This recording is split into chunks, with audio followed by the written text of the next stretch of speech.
Hello बच्चों, let's read the question. The question say find the value of p for the following distribution whose mean is 16.6. इस question में x observation है और f उसकी respective frequency है। तो इस क्वेश्चन में हमें मीन दिया हुआ है, मीन इक्वल टू 16.6 और हमें p की वैल्यू फाइंड आउट करनी है। तो इस क्वेश्चन का की कॉन्सेप्ट हो जाएगा कि कॉन्सेप्ट मीन का फॉर्मूला जो होता है mean equal to summation i equal to 1 से n x i f i upon summation i equal to 1 से n एफ आई। तो चलिए हम मीन की पी की वैल्यू फाइंड आउट करते हैं। तो पी की वैल्यू फाइंड आउट करने के लिए हम सबसे पहले समेशन आई इक्वल टू 1 से n एक्स आई एफ आई की वैल्यू फाइंड आउट करेंगे। तो यहाँ पे n की वैल्यू होती है नंबर ऑफ गिवन ऑब्जर्वेशंस। इस क्वेश्चन में नंबर ऑफ गिवन ऑब्जर्वेशन 7 है, इसीलिए n की वैल्यू 7 हो जाएगी।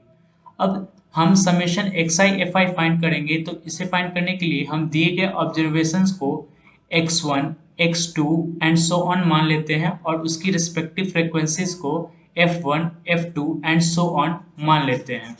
तो समेशन एक्स आई एफ आई हो जाएगा x1 into F one plus x2 into F two plus x3 into F three plus dash dash dash x7 into F seven.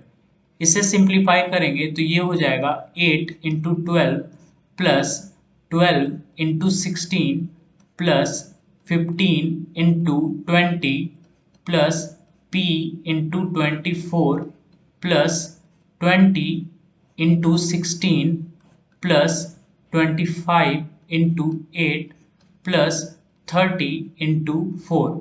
इसे हम आगे सिंप्लीफाई करेंगे तो ये हो जाएगा 96 plus 192 plus 300 plus 24p plus 320 plus 200 plus 120।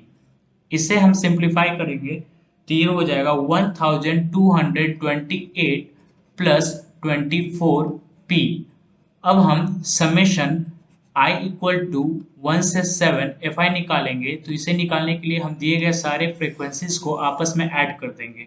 तो चलिए ऐड करते हैं। तो ये हो जाएगा 12 plus 16 plus 20 plus 24 plus 16 plus 8 plus 4, तो ये हो जाएगा 100।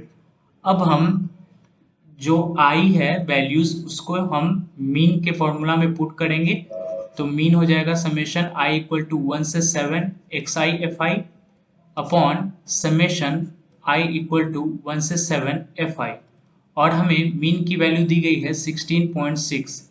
तो ये हो जाएगा 16.6 is equal to 1228 plus 24p upon 100। इसे सिंप्लीफाई करने के लिए हम डिनोमिनेटर को LHS से मल्टीप्लाई करेंगे, तो ये हो जाएगा 16.6 into 100 equal to 1228 plus 24p। तो ये हो जाएगा 1660 इक्वल टू 1228 प्लस 24p। इसे सिंप्लीफाई करने के लिए हम 1600 इसे हम LHS में लाएंगे, तो ये हो जाएगा 1660 minus 1228 which equal to 24p।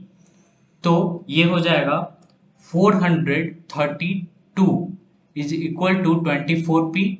तो 24p हो जाएगा 432, तो p हो जाएगा 432 upon 24 which equal to 18.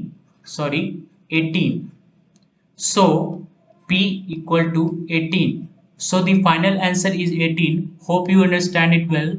Thank you.